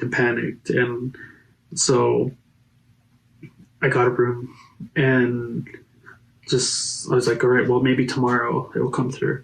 So I took, I got a room and I had one fentanyl patch as a backup. And I took the fentanyl patch and poked holes in the back and I put it on my back and I put a heating pad on it again. And I just pressed into it, kept going like this because I was already starting to withdraw. And the fentanyl wasn't working anymore. I was still feeling sick. Excuse me, the fentanyl just stopped, working, and I just wasn't sick anymore. But it would just last for a little bit. And by the end of that day, I had one of my friends come and stay with me and to keep me company because he lived in the area. And so he came and stayed with me and, it was just kind of like a brief dating. We dated for a little bit, and it was during that time when, me trying to go into rehab and it just didn't work out. I was just latching myself onto anything to feel not alone or to feel comfort. So he came over, and by the end of that night, I was already withdrawing, and I checked that patch, and I've already, my body absorbed all that fentanyl, and it was 100 micromilligram fentanyl patch. There were these really big patches that had like the gel inside, and so I would, poke the holes because that gel would I would get a quick high. And for people that, people overdose on that and on fentanyl patches, and fentanyl alone doesn't take that much to get you high, or it doesn't take that much fentanyl for you to overdose. But because the rate I was going, it was just, the last thing before heroin.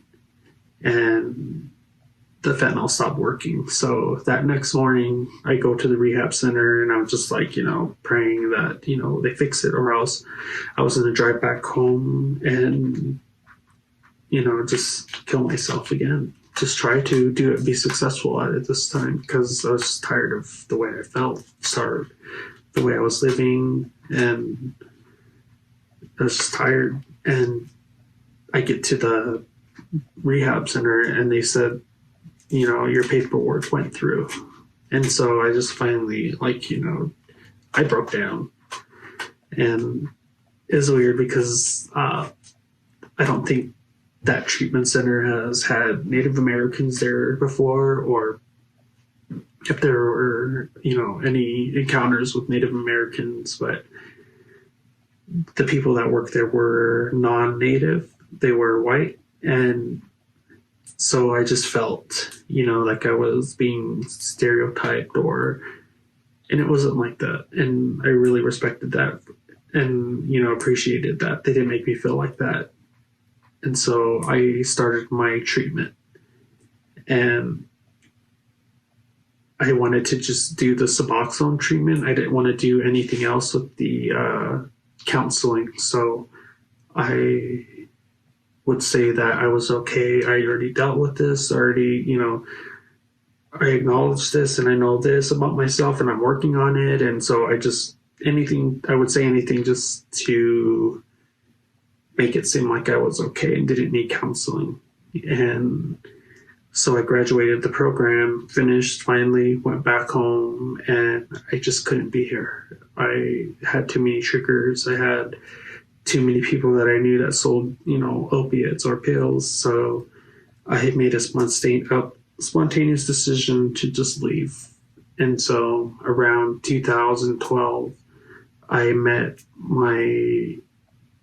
this guy from Arizona, and I went down there to see him, and he came up to see me. And he came up during Crow Fair. This was a year prior to my rehab.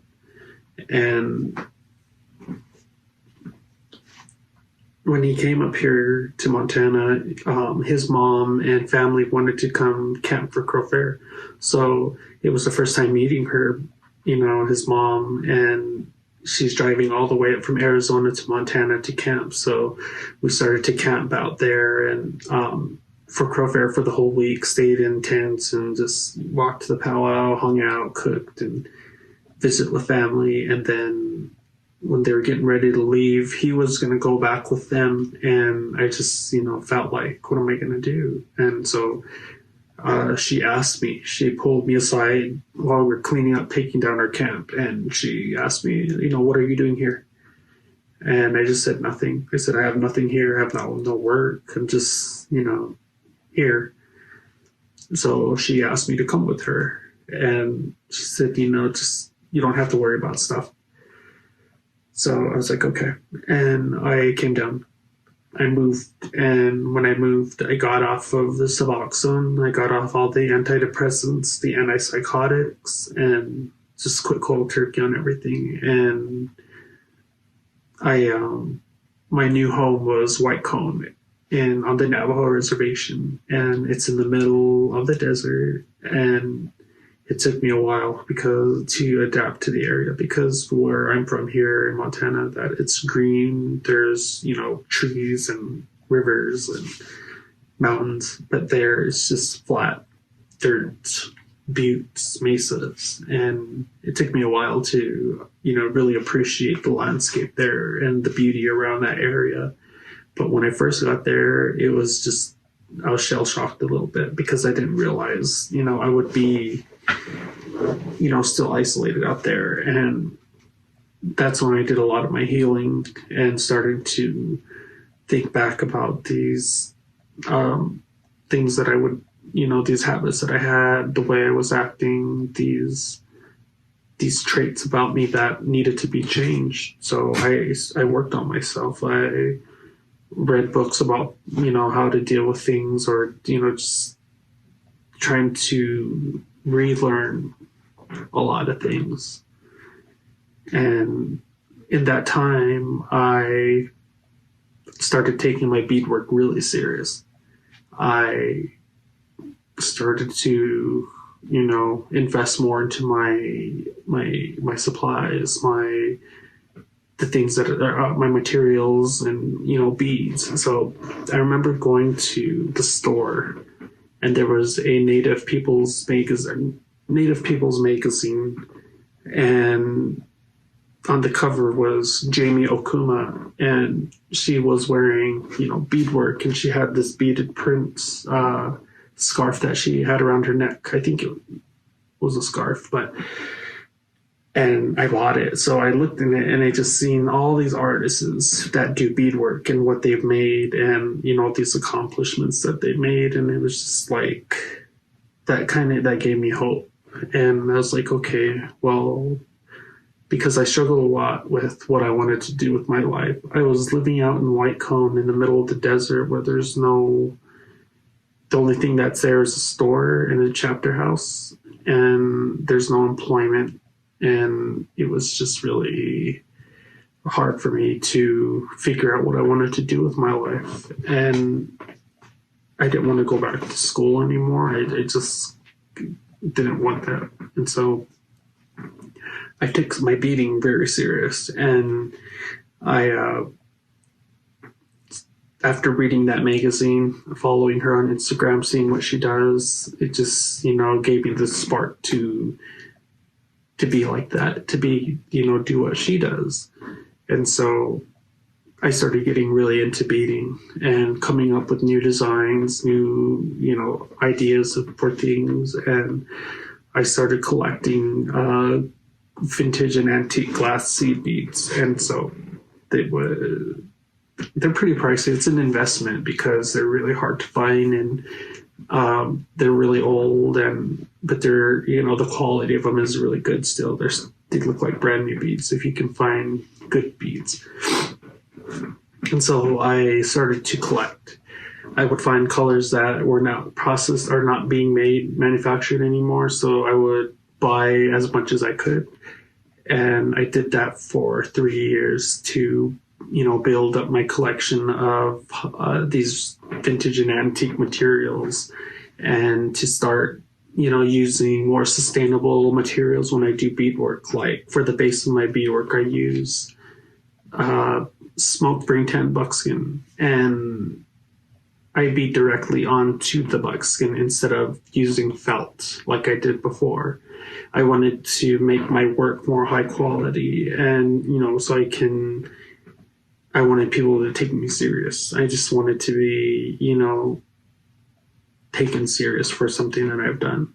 And with the beadwork, it really helped, and it opened so many doors for me. And I started to get into art markets. I started to get, traveling more and doing more with my art. And then 2018 was a really hard year for me. And so from 2012 up into 2018, I was, sober. I was off pills and in my right mind, not how I used to be. And the suicidal thoughts just left, and, it was normal. It was weird. It felt good.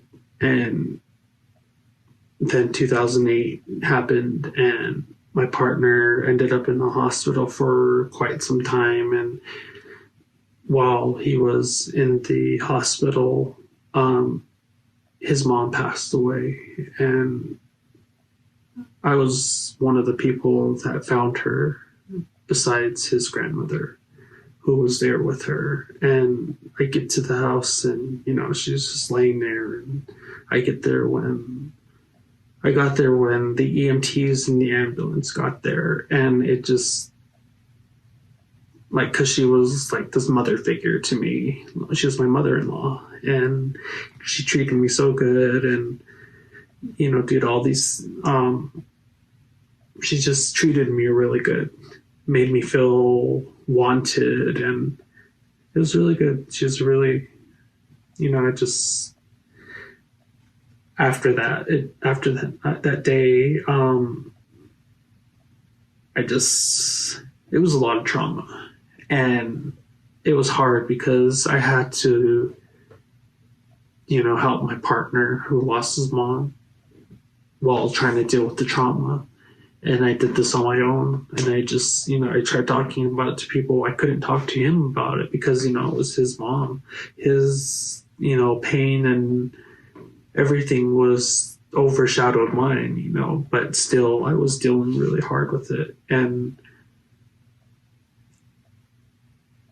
I did something that I've never done before, and that was try to meet new people and hang out and be friends with people. And so I did. And I met this guy, and we became really good friends. He became like a brother to me. And, I was able to talk about things and just get it off my chest, and just, he was a good friend, and it really helped me and get through that part in my life. And then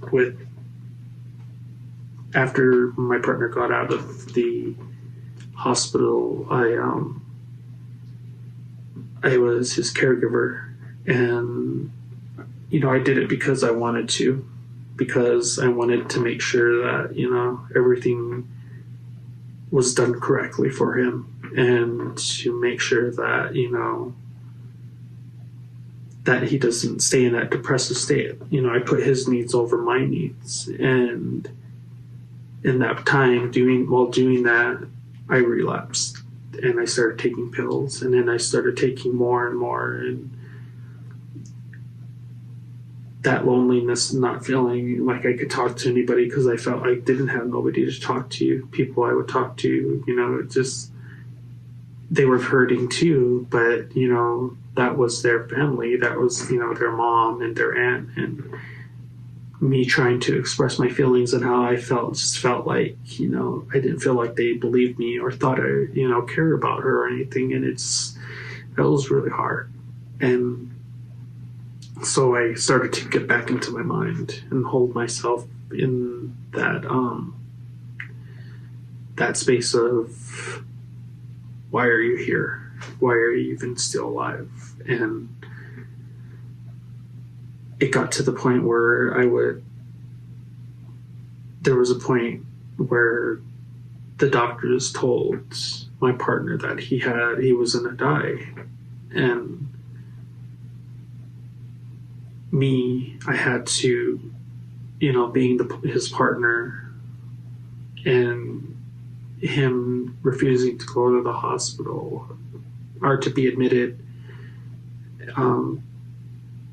it scared me because I didn't know how to handle it. I was going to be the one to find him, and that pressure that had on me, I resorted to my pills. And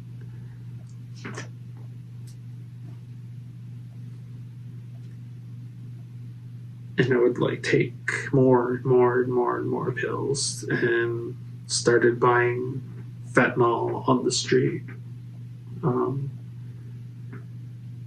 My partner had pain pills, but I would take them sometimes, but I felt so guilty for doing that. So I would just buy, Mexican oxycodone, and it was just fentanyl, and I just break it into fours, and it just got to the point where I was driving around by myself, and I would just be crying, and what do I do? What do I do? What do I do? What do I do? And it got me to the point where I started thinking about suicide again, and I just wanted to take, a bunch, sleeping pills and just go to sleep and not wake up. I didn't want it to be like a violent way of going out. And so when I finally caved in and wanted to get help, it took me about a week to even call them and talk to them on the phone. And I would tell people, I told my partner one time that, that I was on pills and that I needed help. And I think just because of maybe the medication he was on or whatnot, that it just, I don't know if he heard me correctly, clearly, or really understood what was going on with me. And so it was just never talked about. And a lot of stuff was not talked about. And I just bottled stuff up. And it got to the point where I finally caved in and just wanted to get help. So I drove there too. I drove to a treatment center in Winslow, and I think it was called First Choice or something like that. And they said that because of my address and where I lived on the reservation, that I didn't qualify for any funding, and that I would have to pay out of pocket or get insurance. And so I went to another one, and they said the same thing. Like, you need to have a physical address. You can't have a P.O. box number because they need to do a home assessment and come out and verify that you're, you live in a healthy environment and whatnot. And so they just never took me serious, and they didn't help me. And I remember yelling at them and, getting mad and telling them, why are you guys not helping me? I need help. I'm not, being sent here by the court or anything. I'm doing this because I need help, and I feel like if I don't get the help, then I might do something to myself. And so the advice I was given from that place in Winslow, that treatment center, I think it was called First Choice or something, they told me to go into the ER and start screaming and kicking and drop on the floor and yell and just make a fool of myself, cry and say I'm going to kill myself, so that they make me a priority to take me in and admit me into the rehab. And I didn't feel comfortable doing that, so I went to Flagstaff and I started to call around to the different treatment facilities there, and it was the same thing. Your address, we need a physical address, and some other bullshit. And so I called down to Phoenix and called to different rehab facilities down there, and they said they would take me, but they don't do the Suboxone treatment. And I needed that to help me get off of them because I could not quit cold turkey. And so I called around. It took me about 3 months to finally find some place, and that was Southwest Behavioral Health in Flagstaff. I went in and told them, I need help and I need to, get off these drugs, and I need like a Suboxone treatment to help me do that. And so the counselor took me into the back and did an assessment on me and asked me questions, and he asked me if I ever shot up, and I think that might have been one of the questions that determined whether you were approved or not. If you shot up intravenously, I think that's what it was. If you shot up, or that was it. So for that grant, it was mainly for women, but for men, the only way you could be approved for that program, for them to fund you if you don't have insurance to get help through rehab, you have to shoot up. And so I just lied and just said I did because I just wanted to get help. And I knew that that counselor knew that I was lying, but he knew that what I wanted to do, and I was serious about it. So they took me in, and they helped me, it saved my life. And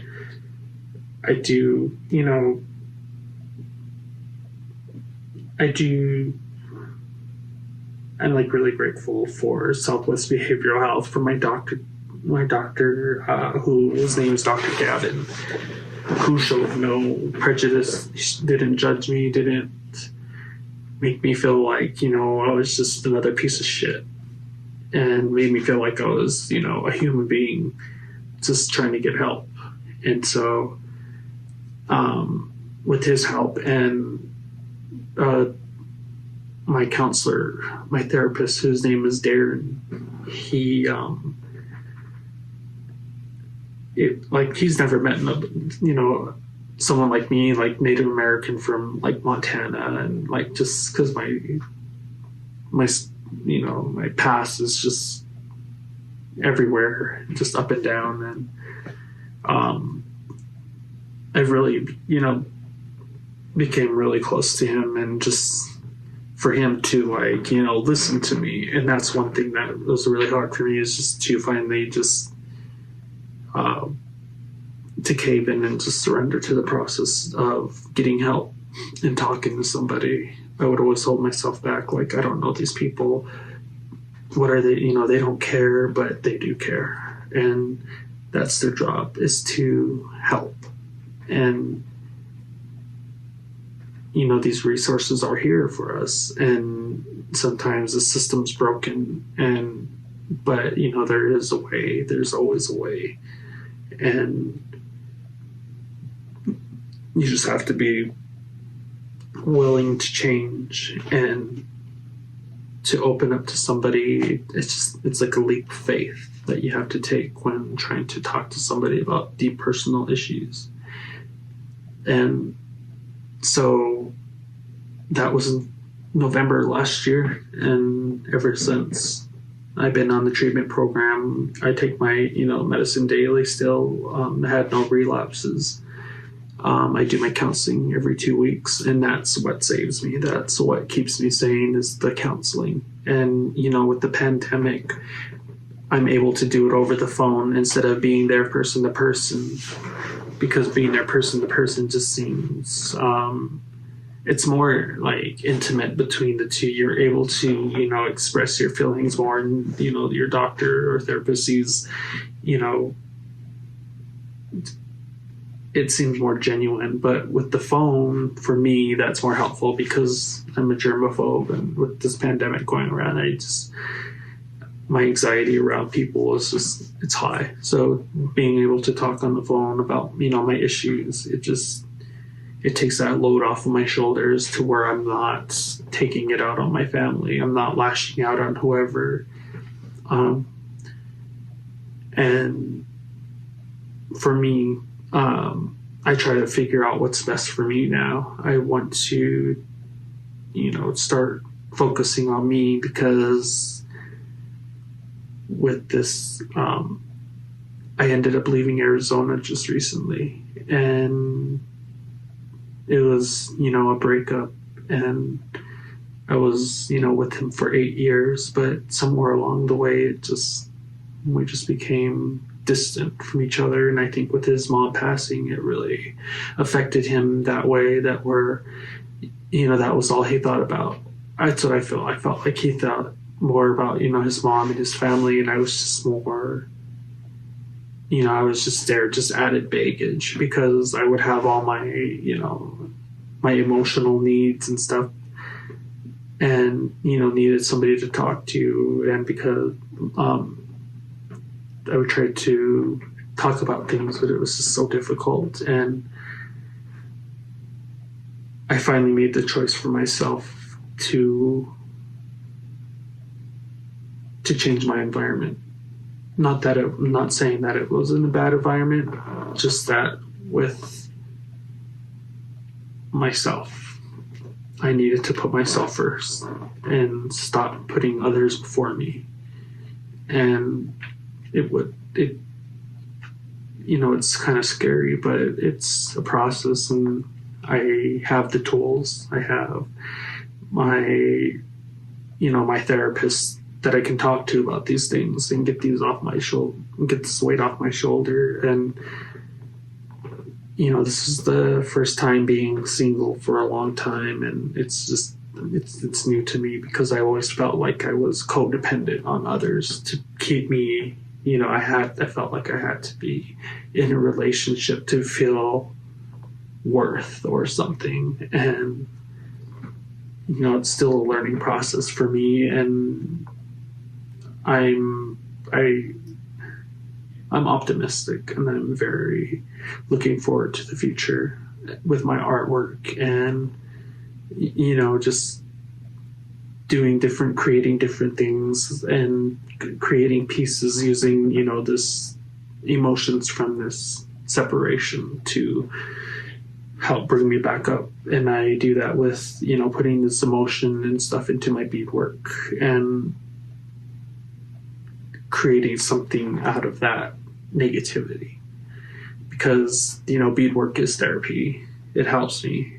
I can sit here and think about what's going on, how can I fix it, what's the wrong thing to do, and how to avoid doing that.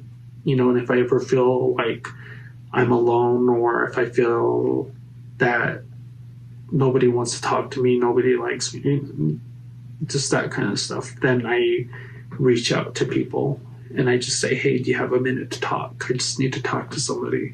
And that's all it takes, is just saying those words. Do you have a minute? Can I talk? I just need to talk to somebody about some stuff. And sometimes when I would do that, I would get, nobody had time for me, or they're busy, and they would say, well, I'll call you later. And I would get mad and be like, oh, don't call. It's all right. I'll just deal with it myself. I had to learn to not do that and just be patient and then wait till, they're free and able to talk to me. And so, me doing that, it helped me, break that cycle of me being angry over small little things like that, and just, be patient and to just confide in somebody, find someone to confide in and talk to about stuff, because it does help and it does clear, it does, sorry, I'll set that up. Talking to people may not seem like it does much, but it does. Getting, whatever is bothering you off your shoulders, and, there's people there, friends, family, that are there to, help you take some of that baggage and take it off your shoulder. But we just have to be willing to, take that leap of faith to come out and say, hey, I need to talk about stuff that's bothering me, because if we don't, then it just eats away at us, and it's like a cancer, and it just grows and grows until you can't take it no more and you want a way out. And for me, my only way out was suicide. And the state of mind that I'm in now is completely different than when I'm on drugs. I'm able to think clearly. I'm able to, not be so agitated or irritated or anything like that. I do have my moments, but, it's more manageable, and I don't take it out on my family or, anybody else. And, that's where I'm at today.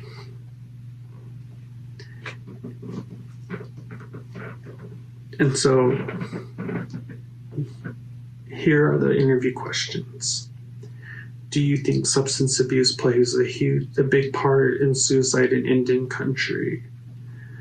I think that alcohol and drugs are a huge factor in people who commit suicide, because when we get into this state of mind of, feeling alone and feeling, hurt or, angry, any of these emotions, we look for something to, take that pain away. And for me, it was drugs. And I would get into this cycle of abuse where, I would constantly have to be searching for pills, and I would doctor shop. I would go different doctors to get pills. I would steal pills from family members. And once you get into that cycle, it's hard to get out of if you don't have the right tools and help. And when I would stop taking it, that's when those suicide thoughts would come in. And with drinking, I've never really been, much of a drinker, but I've done things when I was drunk to, like, almost killing myself, jumping in front of a truck or whatever on the interstate to, punish my partner for trying to leave me. And so, yeah, drugs and alcohol do really play a big part in suicide in Indian country. Also, if, a lot of times we don't have resources to help us, we have to go out of state. But there is programs out there. You just have to look for them, and you have to be honest about, your addiction or whatever you're going through. You have to just, whatever's hiding, you're holding inside, that secret that, that's been bothering you for years. If it's, if you were like molested as a child, or, sexually assaulted, those kinds of things would be really hard to talk about. And, those things did happen to me. But growing up with it, I got through it. And it was by talking. Yeah. Next question. How would you encourage someone to help if they reached out to you? when I have friends or family that come to me, I don't show judgment. I don't show any kind of irritation or like you're taking my time up. I don't do that. I just, I'm here. Just tell me what, if you need to get something off your chest or, if you just need to talk, just, I'm here. And so I would try to do it in person so that way it's more personal. You can see, each other's reactions and whatnot, and or even just by the phone too, just talking on the phone to just, you can see people who have these issues. A lot of youth have it. I've had it. And I put these masks up on, and that's that, that meanness to be vindictive and hateful and spiteful. And if someone was going to insult me, I would insult them worse. I had to, take that down and allow myself to be vulnerable and to get what's out of my mind and to say, this happened to me and it's been bothering me for years, or I'm, gay, or I'm, a lesbian, or, somebody did this to me when they were younger. Just being able to say those words and get that off your shoulder will take an enormous amount of weight off your shoulders. And you allow people to carry that with you so you're not by yourself. And so if you do feel you're alone and there's nobody to talk to, there's people there, you have family. You just need to put the effort out and talk to them, approach them, even if they don't have time. And if you get turned down, don't stop. Just keep.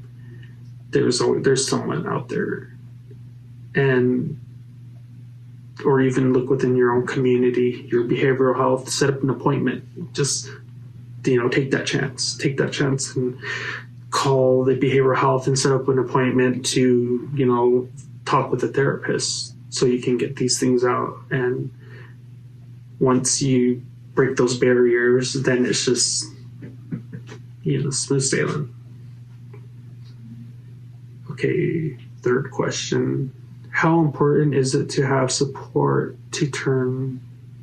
Sorry, I'm trying to read this. Okay, it says, how important is it to have support to turn to when you need it? What I've noticed and what I've kind of learned over the years is that when you're going through something and you need to talk to somebody, and you message your friend or your sister or brother and say, hey, I'm just kind of going through a bad time right now. Can you please, call me? Sorry.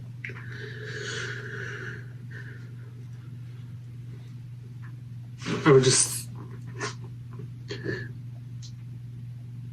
When you're... Okay, let me start this over. How important is it to have sorry. How important is it to have support to turn to when you need it? For me, I have, my best friends, my confidants, and she just so happens to be, my mentor and my best friend and my sister. Her name is Jamie Okuma.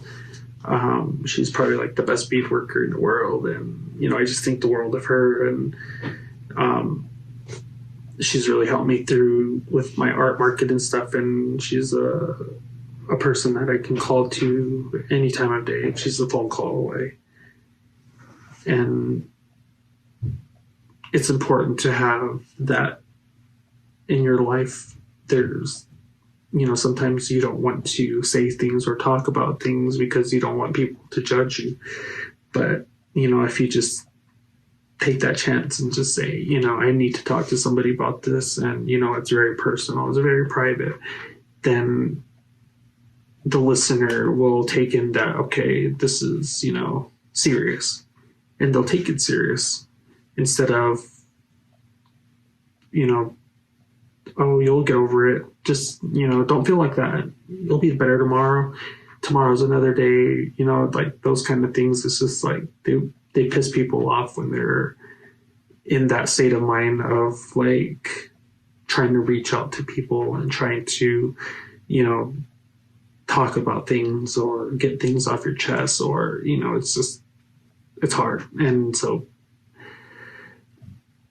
to just take that, chance and just say, can you give me, like 10 minutes of your time, or so I can talk to you about these things, or I'm really having a hard time.